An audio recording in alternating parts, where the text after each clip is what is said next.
화목하다는 말의 의미는 서로 뜻이 맞고 정답다라는 의미를 가지고 있습니다. 특히 화목이라는 것은 갈등 없이 서로가 서로를 향하여서 생각할 때에 하나된 마음이 깨어지지 않고 더욱 돈독해진다는 의미를 가지고 있습니다. 그래서 우리는 이 화목이라는 것을 매우 중요하게 생각하면서 우리의 삶을 살아가고 있는지도 모르겠습니다. 우리가 있는 모든 곳이 화목하고 평안하기를 원하는 것은 너무나도 당연한 일이기 때문입니다. 결론적으로 말씀드리면 우리가 그토록 원하는 이 화목은 우리가 가만히 있는다고 해서 저절로 되어지는 것이 아니라는 것입니다. 우리가 기억해야 될 것은 이 화목을 위해서는 반드시 이 한쪽의 일방적인 섬김과 또 헌신이 있어야 합니다. 그래서 우리는 오늘 말씀을 통해서 우리 삶 속에서 먼저 화목해 하시기 위해서 사랑으로 헌신하시고 섬기시는, 그래서 그 화평과 그 화목은 그 어떤 것으로도 가로막을 수 없는 온전한 화목을 이루어 가시는 한 분을 우리는 만날 수가 있습니다. 우리가 오늘 보았던 이 본문 말씀의 배경은 에베소 교회가 나오는데, 이 에베소 교회에는 오랫동안 해결되어지지 못했던 이 화목의 문제를 안고 있었습니다. 분명 예수 그리스도께서 보이시고 가르쳐 주신 그 십자가의 복음은 갈등과 불화, 깨어짐, 나누어짐, 이런 것과는 상당히 거리가 먼, 반대로 오히려 모이게 하고 하나 되게 하고 화목하게 하고 또한 상처와 아픔을 싸매고 그 회복이 있는 그러한 것을 나누어 주고 가르쳐 주셨는데, 이 에베소 교회 안에서 보이는 그러한 이 복음의 결과는 정반대였던 것을 알 수가 있습니다. 이미 복음을 듣고 예수 그리스도의 복음을 믿기로 작정하고 결단한 그 믿음의 성도들이 모인 이 에베소서 이 교회 안에서는 오히려 예수님의 그 복음과는 정반대로 불화가 있었습니다. 갈등이 있었고 사랑의 깨어짐과 무관심이 그곳에 가득했습니다. 이것이 우리에게 무엇을 의미하고 있는가 하면 이 에베소 교회의 지금 현재의 모습을 우리에게 알려주고 있습니다. 교회의 형태, 교회의 모습, 그리고 많은 성도들이 오고 가는 그러한 모습들이 분명히 있어서 모든 사람들이 저곳은 교회다라는 것을 알고 있었지만, 교회 안에 갖춰져야 될 그 알맹이, 즉 복음의 영향력을 나타내고 복음의 능력은 전혀 찾아볼 수가 없었다는 것입니다. 또 에베소 교회의 특징이 있었는데, 이 에베소 교회는 우리가 이미 알고 있듯이 이방인들이 모인 교회였습니다. 이방인들이 모인 교회. 이 문제가 불거졌는데, 이방인들이 사는 곳에 교회가 지어졌기 때문에 당연히 이방인들의 교회가 되는 것은 너무나도 마땅합니다. 그런데 그곳에 이리저리 다른 이유로 인해서 유대인 그리스도인들이 들어와서 함께 교회 공동체를 세워가는 일들이 일어나면서 그곳에 심각한 문제가 일어나게 되었음을 우리는 이 배경적인 차원에서 확인할 수가 있습니다. 당시 에베소는 세계 7대 부가사의 중에 하나였던 이 거대한 신전이었던 이 아데미 신전이 있었고, 무역의 요충지 역할을 감당하면서 그 에베소 지역은 상당히 부유한 지역이 되었습니다. 따라서 그곳은 사회, 경제, 문화, 종교 이런 모든 면에 있어서 두각을 드러냈지만, 또 한편으로는 어둠의 지역, 그러니까 그늘진 그런 타락한 모습이 우리에게 비춰지고 있습니다. 그렇게 긍정적인 면보다는 부정적인 면들이 더욱더 부각이 잘 되어지던 어둠이 짙게 배어있는 그 에베소 지역에 하나님께서는 이 바울 사도를 보내셨습니다. 그리고 그 바울의 전도 여행을 통해서 예수 그리스도의 십자가의 복음이 증거되어지게 하셨고, 결국 예수님께서는 이 바울을 통해서 그 척박하고 희망이 없는 그 땅에 하나님께서는 복음의 열매라는 귀한 아름다운 모습을 에베소 교회 공동체 가운데 나타내셨음을 보여주고 있습니다. 그러나 그렇게 극적으로 세워진 이 에베소 교회에서는 우리가 지금 확인하고 있듯이 예수님께서 기대하셨던, 예수님께서 원하셨던 그 온전한 교회의 모습은 상실되어 있었습니다. 그곳에 이미 함께 들어와 있던 유대인 그리스도인들이 이미 이방인 그리스도인으로 생활하고 있던 그들을 정죄하기 시작했기 때문입니다. 유대인 그리스도인이라는 말은 어떤 의미냐 하면 이 할례 받은 그리스도인, 그리고 이방인 그리스도인이라는 말은 할례 받지 못한 그리스도인, 같은 그리스도인이지만 할례를 받고 할례를 받지 않고의 문제가 이 에베소 교회에 아주 심각한 문제로 대두되었다는 것입니다. 우리가 생각할 때 그것이 뭐가 그렇게 중요한가라고 생각할 수 있지만 당시에 율법에 매여 있던 이 유대인 그리스도인들은 할례를 받지 않았던 이방인 그리스도인들과 함께 교회를 세워나가는 것을 굉장히 불쾌하게 생각하고 불편하게 생각하는 그 모습이 이 교회 안에서도 여전히 이루어지고 있었다는 것입니다. 그래서 그러한 이유가 중복되어지고 또 계속해서 발전되어지다 보니까 서로를 향해서 사랑, 헌신, 섬김이라는 단어는 무색할 정도로 서로를 미워하고 비방하는 그런 모습들이 너무나도 당연시 되어 있는 정말 교회라고 생각할 수 없을 만큼의 그러한 분위기가 형성되어 있는 그 에베소 교회의 모습을 우리는 만나볼 수가 있게 된 것입니다. 에베소 교회 안에서 더 이상 진정한 예수님의 사랑과 이 섬김과 헌신, 그리고 서로 나누어주고 아껴주고 존중해주는 그러한 모습을 기대할 수 없는 그런 교회답지 않은 교회가 지금 되어버린 것입니다.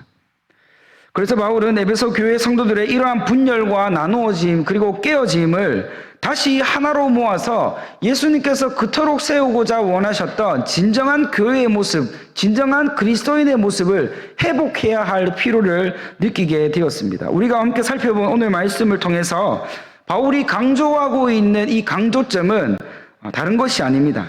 그것은 바로 우리가 예수님을 알기 전에, 그러니까 할례를 받은 그리스도인이나 할례를 받지 않았던 그 모든 그리스도인들을 통틀어서 이야기하는 겁니다. 우리라고 표현하고 있는데 이 우리는 이 에베소 교회의 지금 성도로서 살아가고 있는 그 모든 자들을 향해서 바울은 이야기하고 있는 것을 알 수 있습니다. 바울이 말하기를 우리가 예수님을 알기 전에는 이미 허물과 죄로 묶여서 죽었던 자들인데 이제 우리는 예수님을 알게 되었고 주님께서 우리에게 허락하신 그 복음을 통해서 우리는 참된 구원을 받았다.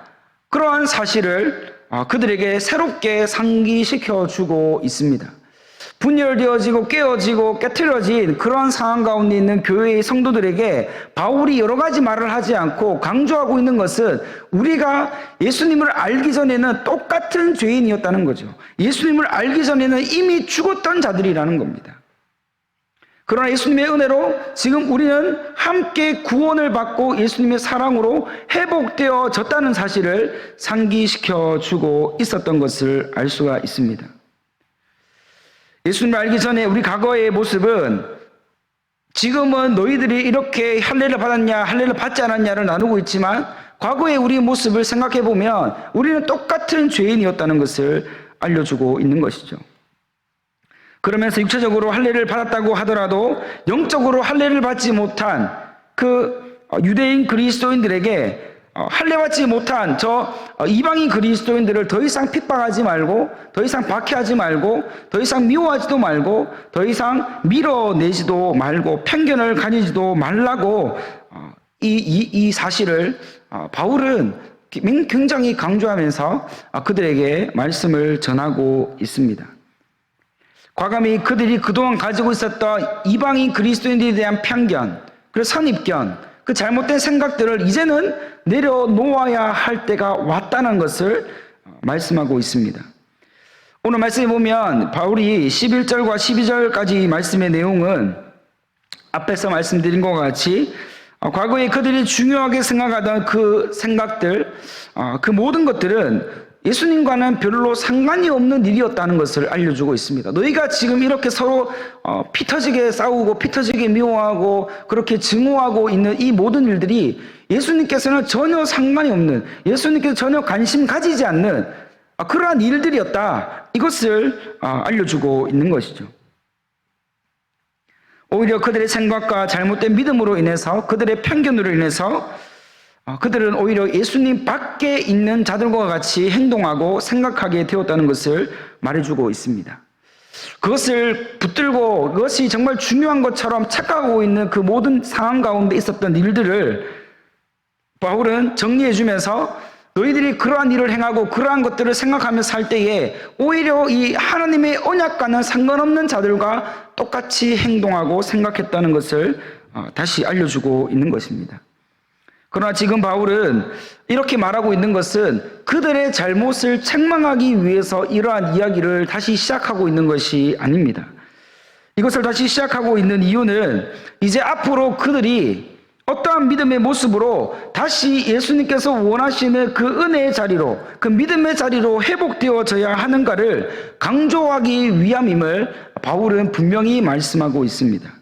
이제 그들은 예수 그리스도의 복음을 믿고 또 듣고 있었기 때문에 그 믿음의 역사가 앞으로 그들의 삶을 어떻게 아름답게 변화시키시고 인도하시고 회복시킬 것인지에 대해서 소망을 가지도록 그들을 말씀으로 인도하고 있는 그런 모습을 우리는 확인할 수가 있는 겁니다. 그러나 지금 바울은 그들을 바라볼 때 그들 자체로는 지금 더 이상 희망이 없고 소망이 없어 보였습니다.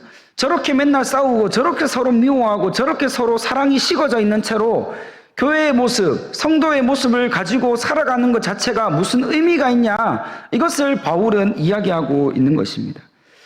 그러나 사실 그들은 지금 현재의 모습은 서로 싸우고 미워하고 증오하고 정말 그렇게 좁혀지지 않는 간격 가운데 정말 힘들여 싸우고 있는 모습 가운데 있지만 그들의 원래의 예수님께서 부르신 그 부르심의 모습은 절대로 지금과 같이 희망이 없고 소망이 없던 자가 아니었다는 것이죠. 이제 그들은 회복되어야 있습니다. 무엇으로 회복되어야 합니까? 예수님 안으로 다시 들어와서 예수님의 피로 인해서 예수님께서 정말로 그들을 세우고자 원하셨던 그 성도의 모습, 정말로 세우고자 원하셨던 그 교회다운 교회의 모습을 그들을 통해서 예수님께서는 세워가기를 원하셨다는 것을 말씀하고 있습니다. 사실 예수님의 피가 아니었으면, 예수님의 그 보혈의 능력이 아니었으면 그들은 절대로 죄 가운데에서 빠져나올 수가 없었습니다. 예수님과 가까워질래야 가까워질 수가 없었고 하나님과 가까워질래야 가까워질 수가 없는 그러한 절망적인 삶을 살 수밖에 없는 그들의 모습이 있었습니다. 여기서 표현하고 있는 가까워졌다고 하는 이 의미가 무엇입니까? 이 가까워졌다는 의미는 그냥 단순하게 근접해서 다가간다, 이것이 아닙니다. 가까워졌다는 것은 둘이 하나로 합쳐졌다는 것을 의미합니다. 둘이 하나가 될 정도로 정말로 친밀하고 깊은 관계를 예수님의 피로 인해서 그들의 삶 가운데 이미 예수님께서 허락해 놓으셨고 선물로 주신 그 친밀함이 이미 그들에게 있는 것인데 이렇게 바울은 말씀해 주고 있는 것이죠. 둘이 하나로 합쳐지는 그러한 친밀감을 예수님께서는 예수 그리스도의 보혈의 피로 이미 우리에게 허락하셨지만 이 교회 안에 가만히 들어온 이 죄의 유혹들로 인하여서 그 같은 그리스도인이었고 같은 성도였음에도 불구하고 할례받은 자와 할례받지 못한 자, 단지 이 이유만으로 서로 그렇게 미워하고 싸우고 있었다는 거죠. 사실 그 이유는, 이 문제는 예수님께서는 별로 관심이 없는 그런 문제였다는 것을 우리는 기억을 해야 합니다. 하나님과 화목하고 하나님 안에서 평안을 누리고 하나님 안에서 모든 것을 누릴 수 있는 그런 특권과 그런 권세를 이미 이 성도에게 모두 다 주셨는데 그동안 이 에베소 교회의 많은 성도들은 이러한 중요한 사실을 놓치고 있었습니다. 그래서 서로를 비방하고 비판하는 것으로 그렇게 시간을 허비하는 그들의 모습이 우리에게 보여지고 있는 것이죠. 이 바울은 좀 더 단도직입적으로 강력하게 선포하고 있는데 이 14절을 보면 우리 눈에 띄는 그 부분이 있습니다. 바로 원수된 것, 곧 중간에 막힌 담을 자기 육체로 허시고라는 하는 이 부분입니다. 예수 그리스도의 보혈의 피가 모든 원수된 막힌 담과 같은 그 단단하고 절대로 무너지지 않을 것 같고 절대로 허물어지지 않을 것 같던 그 담들이 마치 이 예수님의 보혈의 피로 인해서 그 완고한 그 담이 모래로 만든 그 담이 물로 부었을 때에 그 담이 흔적도 없이 사라지는 것 같이 예수님의 보혈의 피의 능력으로 그 막힌 모든 담들을 그렇게 힘없는 담으로 만들어 놓으셨다는 것을 이 바울이 강조를 하고 있는 것이죠.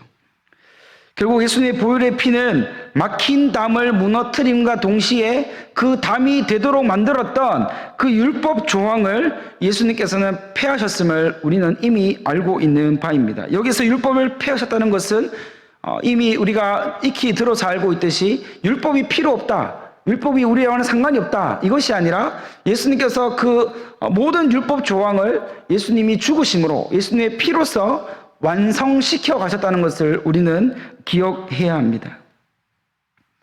율법 때문에 유대인 그리스도인들과 이방인 그리스도인들이 그동안 그렇게 미워하고 그렇게 서로를 비방하고 비판했습니다. 섬겨야 될 자들이 섬기지 못했습니다. 사랑해야 될 자들이 사랑하지 못했습니다. 오히려 내가 더 낫다는 그런 논리로 서로를 깎아내리기에 바빴습니다. 그러나 그것은 결국 예수님께서 원하신 방법이 아니었습니다. 그런 모습이 아니었습니다. 예수님께서 피 흘려서 죽어주신 그 죽으심은 그렇게 우리가 시간을 허비하라고, 그러한 우리의 힘을 낭비하라고 우리에게 주신 것이 아님을 우리는 기억해야 됩니다. 우리는 어찌하든지 우리가 세워진 이 믿음의 자리에서 주님께서 세워놓으신 이 목적, 주님께서 허락하신 이 믿음의 자리를 끝까지 지켜서 교회다운 교회를 만들어내고 성도다운 성도의 삶을 믿음으로 완성시켜 가야 할 사명이 우리에게 있음을 반드시 기억을 해야 합니다. 그래서 우리는 한 교회로 불러주신 우리 성도들을 향해서 끊임없이 사랑할 수 있어야 됩니다. 우리 한 교회로 불러주시고 그리스도의 몸대를 섬기게 하신 우리 성도가 한 목적을 향해서 달려가야 하는 것이죠. 복음 외의 다른 것들에 우리의 마음이 흔들리고 있다면, 그것이 잣대가 되어지거나 기준이 되어져 있다면 오늘 말씀은 그것은 예수님께서 더 이상 관심 가지지 않는 문제라는 것을 알려주고 있습니다. 복음을 위해 달려가야 합니다. 복음을 위해 우리 시간과 우리 힘과 우리의 모든 것을 쏟아낼 수 있어야 한다고 말하고 있습니다. 오늘 16절 말씀에 보면 분열되었던 이 둘을 결정적으로 하나님께서 하나로 만드시는 사건이 있었는데, 그 사건이 바로 십자가에서 피 흘려 죽으신 그 예수님의 십자가 위에서의 사건임을 우리에게 확인시켜 주고 있습니다. 예수님께서 십자가에서 못 박혀 돌아가심으로 이렇게 서로 원수되었던 자들이 하나님 안에서 예수님이 화목하도록 만드셨습니다. 이 화목은 하나님밖에 하실 수 없는 화목입니다. 이 화평은 예수님밖에 하실 수 없는 화평입니다. 사람이 자기적으로 의지적으로 어떤 것을 하나 되게 하기 위해서 애쓰고 힘쓴다고 이렇게 완벽한 화목이, 이렇게 완벽한 하나됨이 이루어질 수 없다는 것을 알려주고 있습니다. 십자가 위에서 보이신 화목을 통해 우리가 진정으로 하나님과 함께 할 수 있게 되었습니다. 그 은혜로 말미암아 구원의 감격으로 우리에게 주어지신 이 하루하루를 힘있게 믿음으로 살아갈 수 있게 된 것입니다. 여러분, 우리는 십자가에서 보이신 예수님의 사랑과 헌신 그리고 이 섬기심을 우리는 배워야 합니다.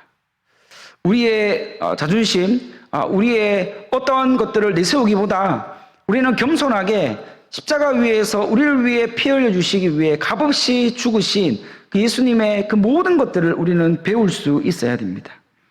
그래야 우리에게 화목과 화평을 이루신 그 예수님의 그 사랑을 우리는 조금이라도 이해할 수가 있게 되어지는 것이죠. 특별히 우리는 예수님과 하나님 앞에서 그동안 우리를 괴롭히고 속이던 그 모든 죄의 악한 원수된 이 악한 이 죄의 담을 예수님의 보혈의 능력으로 과감히 깨트리고 무너뜨려야 합니다. 이미 우리에게 예수님이 그러한 권세와 능력을 이미 우리에게 주셨습니다.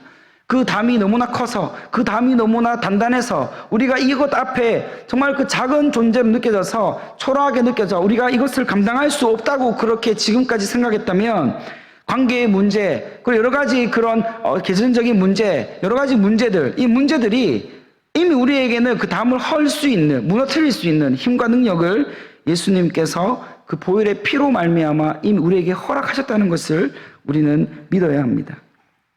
하나님은 오늘 우리에게 우리의 삶에 기대하시고 바라시는 것이 있습니다. 그것은 바로 우리가 주님의 교회를 세워갈 때 우리 모두가 이 각자의 선입견과 이 편견에 빠져서 정작 중요한 예수님께서 화목해 하시고 또 죽기까지 사랑하여 주신 그 은혜를 잊지 않고 살아가는 것, 이것이 오늘 우리에게 하나님께서 원하시는 믿음의 모습임을 우리는 기억을 해야 하는 것이죠. 그래야 우리가 우리의 자리에서 십자가로 화목해 하신 예수님의 사랑과 그 헌신과 그 섬김을 진정으로 닮아가고 배워갈 수가 있습니다. 결국 우리는 그러한 하나님의 은혜로 믿음으로 나아갈 때 성령으로 오늘 말씀에 보면 하나 될 수 있다 이렇게 말씀하고 있습니다. 이렇게 예수님의 십자가에서의 보혈의 피의 능력을 의지하여 나아갈 때 그때서야 비로소 우리는 진정으로 성령으로 하나 될 수 있는 은혜를 맛볼 수 있게 되어지는 것입니다. 성령으로 하나 된다는 것은 매우 황홀한 일입니다. 교회를 믿음으로 세워가는 모든 자들이 성령에 민감한 자가 된다는 의미입니다. 또 그 성령이 민감하게 되면 어떻게 됩니까? 성령이 일하게 하심을 따라 서로 사랑할 수 있습니다. 성령이 일하게 하심에 따라 서로 아껴줄 수 있고 존중해 줄 수 있고 위로할 수 있고 치유할 수 있고 공동체로서 하나님께서 원하시는 그 모든 요소들이 갖추어지는, 하나님께서 이 땅 가운데 정말로 세우고자 원하시는 진정한 믿음의 공동체, 사랑의 공동체인 하나님의 교회, 주님의 교회가 그때서야 비로소 완성되어져 갈 수 있다는 것을 말씀해 주고 있는 것이죠. 그뿐 아니라 그러한 은혜의 모습으로 우리가 나아오면 오늘 바울이 믿음으로 선포하고 있듯이 우리가 섬기고 있는 교회는 더 이상 사람이 세운 교회가 되지 않는 겁니다.